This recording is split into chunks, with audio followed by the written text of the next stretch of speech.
What's up les boss, j'espère que ça va bien. Aujourd'hui, je vous donne en direct mes prédictions pour UFC 323 qui est déjà demain.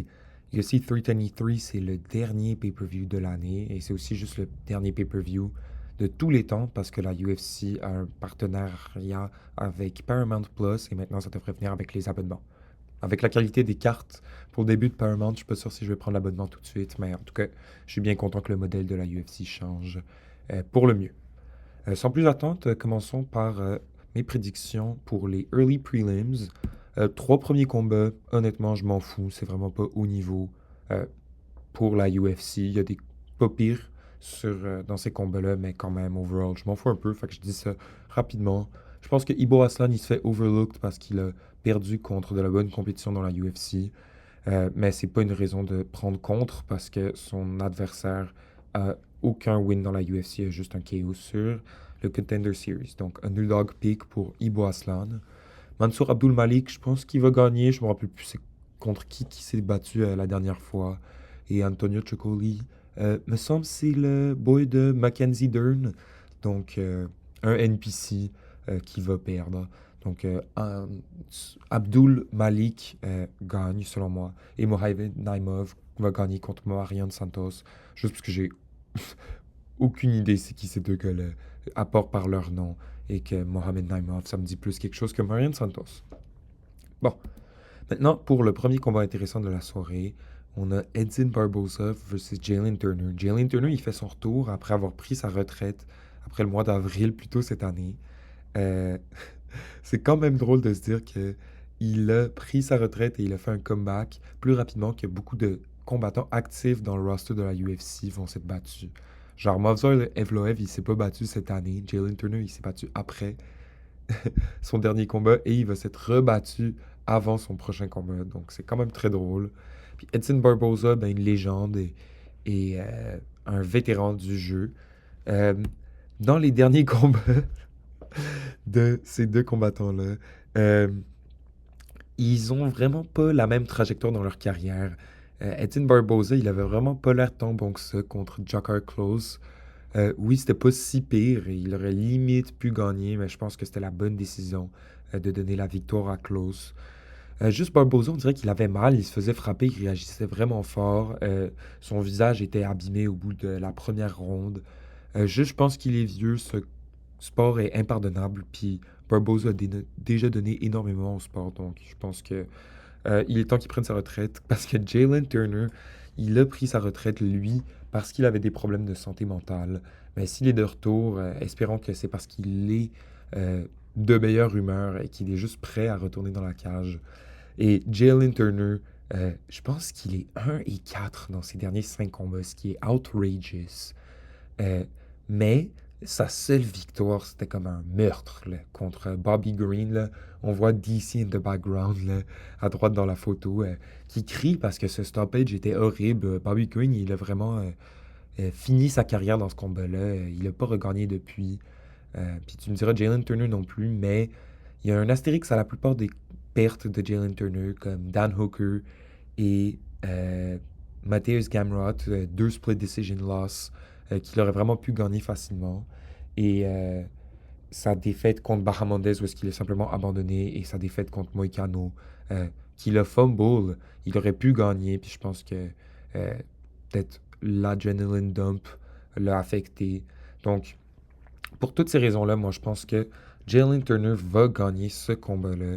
Je pense que il est plus grand, plus long, euh, plus jeune, et ce gars est dangereux. Donc, contre un Edson Barboza qui, oui, à un temps était vraiment bon, je pense que le Edson Barboza, il va perdre soit par décision ou par KO.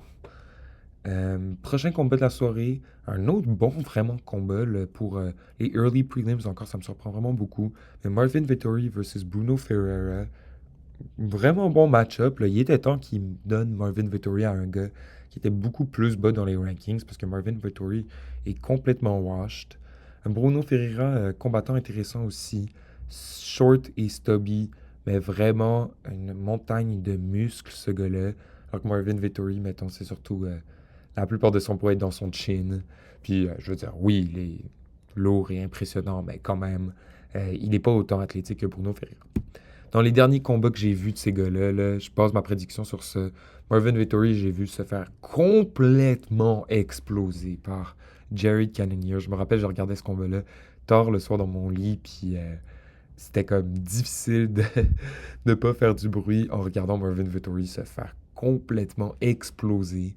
Puis en revanche, moi j'ai vu Ferreira gagner, je l'ai vu perdre, mais quand je l'ai vu gagner contre Phil Haas, c'est là que j'ai été vraiment vendu sur ce gars-là.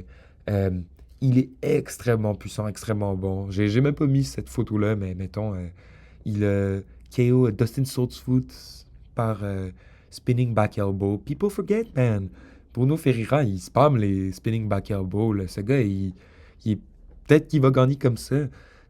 Donc, écoutez, moi, je pense que je vais pick Bruno Ferreira juste parce que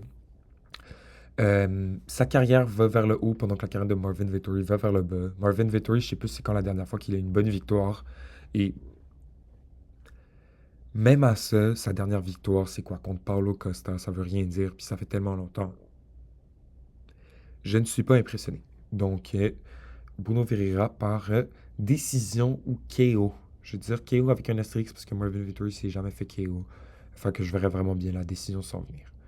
Euh, Maintenant, pour les prelims, on a fini avec des quand même bons early prelims.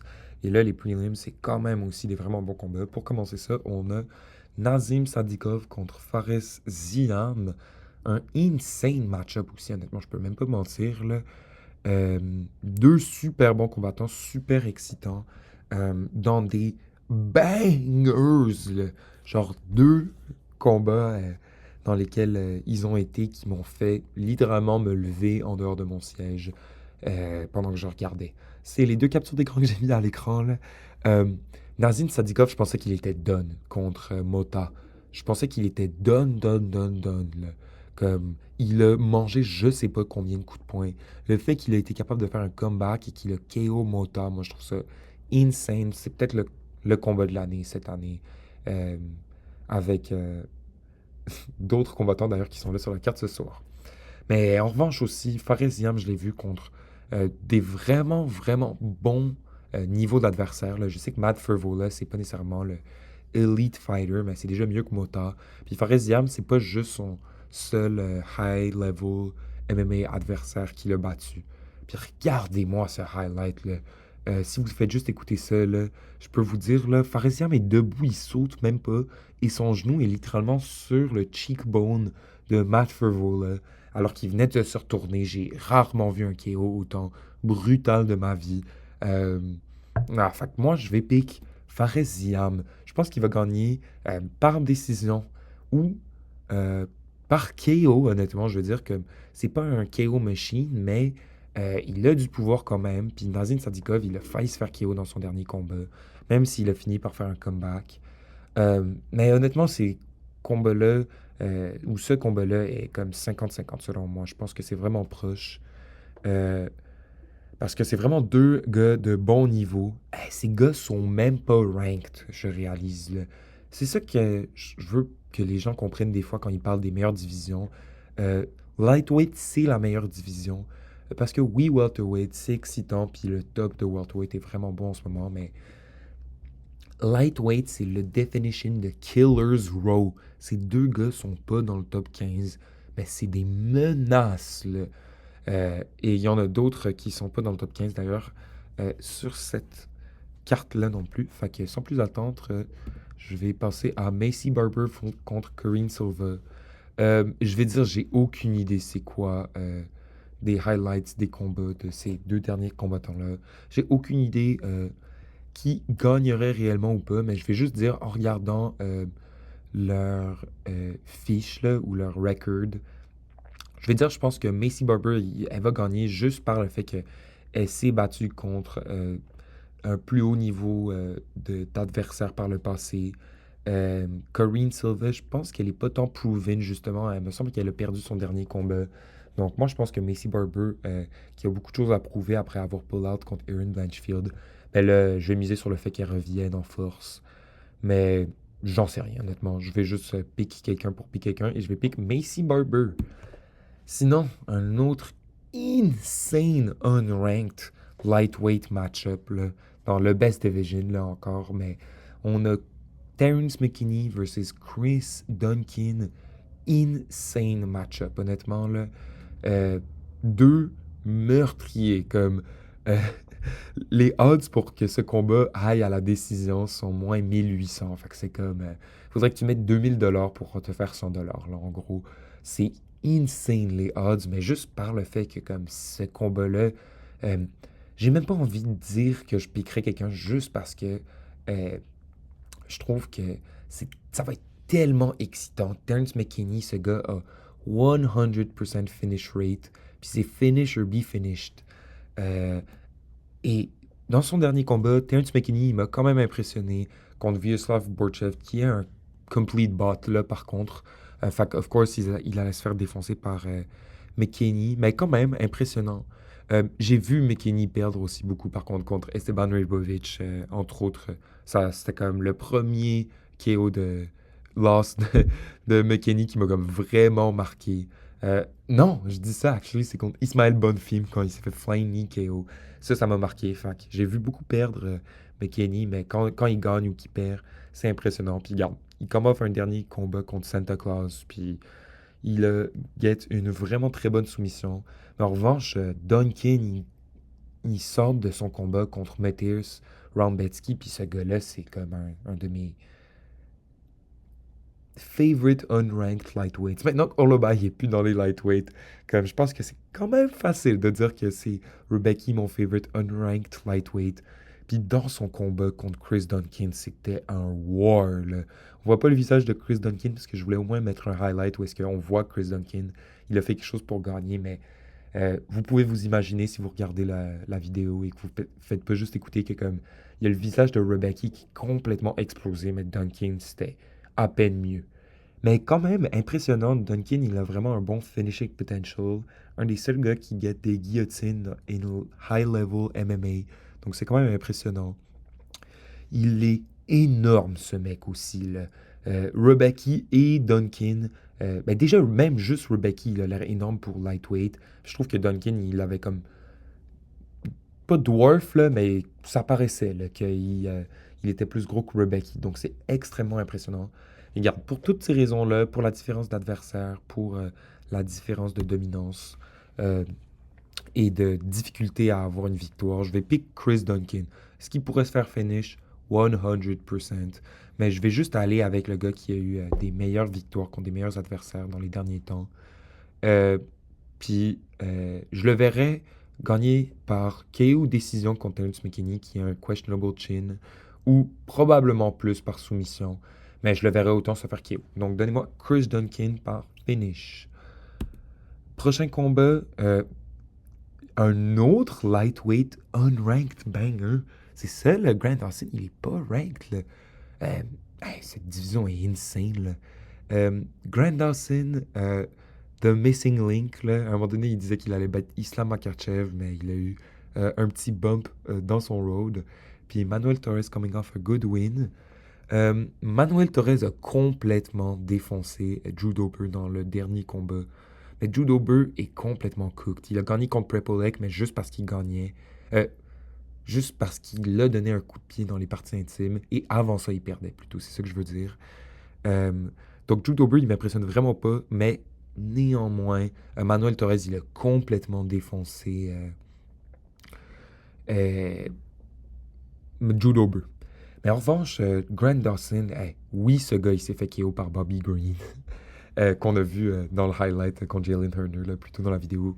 Mais malgré ce hiccup, Grant Dawson a eu l'air bon dans ses combats. Est-ce qu'il est plate? Définitivement. Est-ce que euh, c'est shameful de perdre contre Bobby Green? Oui, définitivement. Mais regarde, là, il était rank, là, en plus, quand il s'est battu contre Ismagulov, là. Mais visiblement, Ismagulov était pas si bon que ça, parce que on l'a jamais revu dans les rankings. Mais quand même cool, le highlight, mettre un gars en full Nelson alors que t'es dans la UFC, c'est impressionnant. Je pense que Manuel Torres, il s'est moins fait tester par du grappling. En tout cas, s'il s'est fait tester, je le saurais pas. Mais je veux juste pick Grant Dawson, le fuck it. Comme, j'ai l'impression qu'il s'est tellement beaucoup plus prouvé dans la UFC, il a plus d'expérience. Euh, Puis je pense juste que ça va vraiment beaucoup l'aider à avoir un win. En plus, il a euh, KO Diego Ferreira, me semble. Tu sais, oui, il y en a d'autres qui l'ont KO, mais pas grave, là. Que moi, je pense que Jude, Jude Ober, c'est un trop gros bot pour que je sois sûr que Torres, il est un real KO threat contre Dawson pour me baser sur ce. Fait que je vais dire que Dawson, surtout s'il essaie de smudge, il va gagner ça. My God, finalement, je suis rendu à parler du main card. Je suis dans un Yapotron en ce moment. Je vais essayer de garder ça consistant. Mais écoutez, c'est quand même une bonne card, là, ces cards-là, pour les hype matchups. Moins, mais pour des high-level MMA matchups, c'est vraiment bon. Je trouve que c'est un bon hardcore card. Première carte, ou première fight de la main card, on a Jan Blachowicz versus Bogdan Guskov. Euh, fun fact, j'ai jamais vu Jan Blachowicz gagner. Comme depuis que je regarde la UFC, le gars a jamais gagné un combat. Le highlight que j'ai décidé de mettre de lui, c'est quand même dans son combat contre Pereira.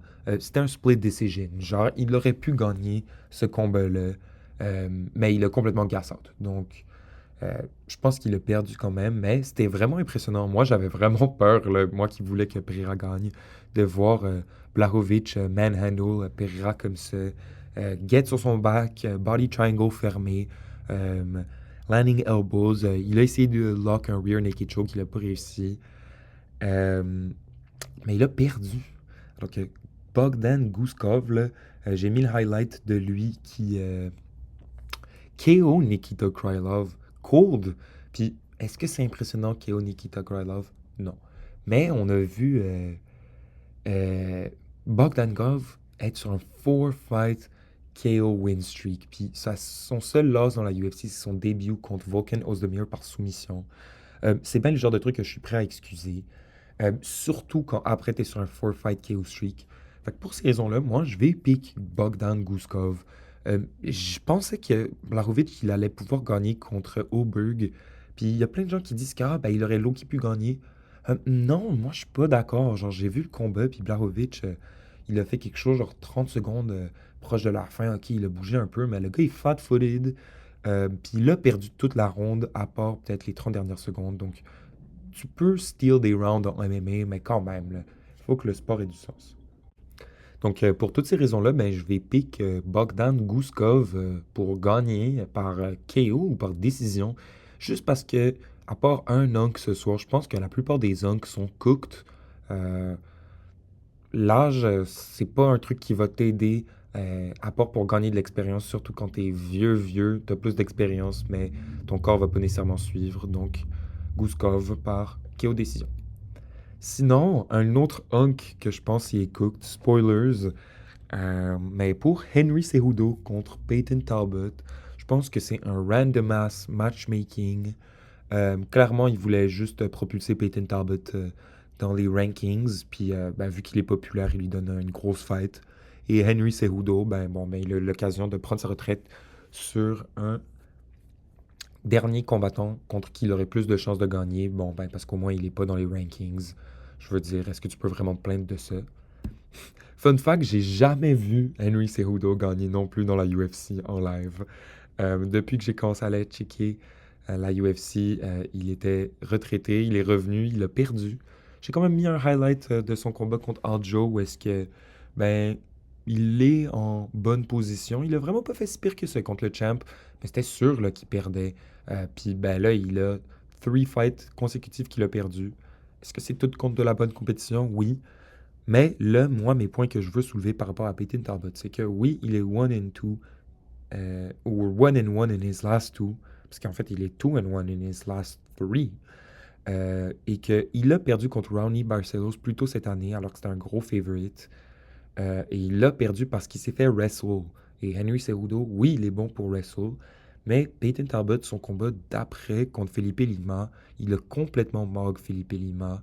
Euh, et Felipe Lima a eu aucun succès. Peyton Talbot avait l'air tellement plus grand, plus fort, plus rapide que pour ces raisons-là, moi, je vais pick Peyton Talbot pour qu'il gagne par KO ou par décision. Parce que Je pense juste que Henry Cejudo est trop vieux. Il n'a pas gagné depuis tellement longtemps. Il sait que c'est son dernier combat et qu'il prend sa retraite après. Puis Peyton Talbot, en échange, ben, il est pas mal plus jeune, il est plus explosif. Puis il a perdu il y a pas longtemps, mais il va être capable de faire des grosses améliorations. Et vu qu'il a déjà prouvé dans son dernier combat qu'il est capable de s'améliorer, j'espère qu'il continue dans la même direction que ça. Je continue ça pour ce combat-là qui me stresse. Littéralement, pendant que je suis en train de préparer la présentation pour ça, j'ai vraiment réalisé que ça allait pas être si facile que ça, là. Deux extrêmement bons combattants, un des meilleurs match-ups qu'ils pouvaient faire à flyweight. Je trouve que c'est tellement bon, tellement excitant. Je suis tellement content de voir ça sur un pay-per-view. De voir ça aussi qui est 3 rounds, ça va vraiment changer la donne. Parce que d'habitude, j'ai l'impression des flyweight main event, on en voit quand même souvent, dans l'Apex surtout. Donc, c'est 5 rounds. Là, ça va être bien, ça va être plus rapide, plus au pace, parce que c'est 3 rounds. Dans les derniers combats de Moreno, après avoir perdu contre Royval par domination complètement, euh, parce que là, il était 0-2 in his last two, mais il a fait un bon comeback. Il a défoncé complètement Amir Albazi et il a défoncé complètement Steve Erceg. Donc, Brandon Moreno, très impressionnant dans ses derniers combats. Tatsuro Taira, il est 1-1 in his last two. Donc, il a gagné son dernier combat, mais il a perdu celui d'avant. Puis, il a perdu contre Brandon Royval, mais faut pas s'y méprendre, là. Euh, C'était un bon combat et c'était proche, là. Le highlight que j'ai mis, ben, on voit clairement, il tag Royval clean. Puis Royval, ben, on sait qu'il est vraiment bon avec son boxing. C'est juste un bon kickboxer. Puis people forget, man. Split decision là, pour Royval. Like, Taira, il l'a gagné dans les yeux de un des juges. Mais là, le seul truc qui me fait peur, c'est que j'ai re-regardé les scorecards. Puis non, quand même, clairement, si ça avait été un 3-rounder, Royval aurait quand même gagné. Moi, j'aurais misé plus sur cet argument-là pour pick Taira. Mais, you know what? Fuck it. Je pick Tatsuro Taira quand même. Oups. Pour qu'il gagne ce combat-là. Euh, Moreno est beaucoup plus vieux, peut-être plus dans son prime, plus fort, plus d'expérience. Mais Tatsuro Taira, ce gars est insane dans le grappling. Il a 25 ans, mais son record est insane. C'est pas pour rien qu'il est 17-1. Donc ouais, je pense juste qu'avec son grappling et avec son wrestling, il va être capable d'avoir un certain edge contre Brandon Moreno, surtout avec le fait que c'est un 3-rounder. Moreno, il est extrêmement bon pour snowball et finir son combat avec sa dernière ronde qui a plus de significant strikes que sa première ronde. Puis justement, je pense que ça ne va pas l'avantager. D'ailleurs, je vois à l'écran là, que c'est écrit qu'il fait 135 livres, comme c'est un combat dans la division des poids de mouche. Là. Donc c'est 125 livres. Là. Je sais pas pourquoi c'est écrit ça. Mais bon, whatever. Tatsuro Taira par soumission ou décision. Oh! Insane combat, là. Holy hype, là. Les gens qui hate sur le flyweight division, là, get out my trap house. C'est tellement bon, là, ce combat-là. C'est tellement excitant. Ça fait longtemps, là, qu'il n'y a pas eu un aussi bon combat pour la ceinture, pour le flyweight division, là. C'est tellement excitant. C'est un deserving contender contre un defending champion. Alexander Pantoja contre Joshua Van. Je suis tellement excité. J'ai hâte de voir ce truc-là. Parce que Joshua Van, ben, il a battu mon GOAT, Brandon Royval, plus tôt cette année. Puis j'ai parlé avec du monde qui me disait que Brandon Royval, on dirait qu'il a slip à la fin. Il a pas slip, là. Checker ce highlight à l'écran, là. Quand ta tête fait contact flat avec le sol, tu t'es pas fait... euh, tu t'es fait clip, t'as pas slip. Donc, quand même tough. Mais en échange, regardez ce que Pantoja, il fait à Kaikara France, là. Ouais, c'est impressionnant, Pantoja qui... ou ouais, c'est impressionnant. Van qui gagne par décision contre Royval. Mais Pantoja qui nuke les autres top ranked flyweights. Ça, c'est impressionnant aussi. Oui, est-ce que on peut dire que Kaya Sakura, il a rien prouvé dans la UFC et que c'est pas nécessairement de la bonne compétition, mettons, surtout comparé à Royval, évidemment. Mais quand même, là, on peut pas cherry pick chacun des combats de Pantoja et dire ça, c'est une mauvaise victoire, ça c'est une mauvaise victoire, puis cherry pick les bons combats de Joshua Van Oui, Joshua Van est bon. Oui, Pantoja, des fois, il a des moins bonnes victoires. Mais c'est quand même impressionnant, là. Puis, pour toutes ces raisons-là, moi, je pense juste que j'ai marqué le mauvais. Je pense que Alexander Pantoja va gagner ce combat-là. Euh, je vais éditer ça, ouais, je vous jure, je vous jure. Non, non, mais je pense juste que Pantoja, il va gagner ce combat-là. Genre, je suis en train de me convaincre un peu des fois là, que Josh Owen, il a vraiment des bonnes chances de gagner ce truc-là. Juste parce que ce serait un des meilleurs wins ever, là. C'est tellement plus excitant que si JDM gagne contre Belal. Donc pour cette raison-là, je serais tellement partant pour root pour Joshua Owen, le fairy tale ending. Mais je pense juste que Alexander Pantoja, il est meilleur en tout. Sauf peut-être en boxe, mais il a le chin pour euh, balancer le fait que sa boxe est peut-être moins bonne. Et il a un wrestling et un grappling qu'aucun autre a dans la division, à part peut-être Tyra. Donc Joshua Van, il n'a jamais vu ce truc-là. Il y a les gens qui aiment parler de comment Joshua Van a vraiment un bon takedown defense, puis qu'il a mog complètement Raid Suruya, par exemple, qui est un wrestler, puis qu'il n'a pas du tout été capable de le grapple. Mais on peut pas parler de ça, là. De quoi on parle, là, de dire que Pantoja, c'est comparable à Raid Tsuruya?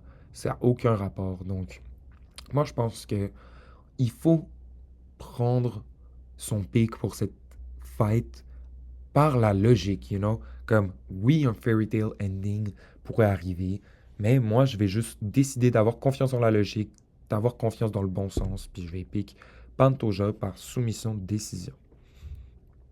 And now it's time for the main event of the evening. Merab Dvalishvili versus Piotr Jan 2.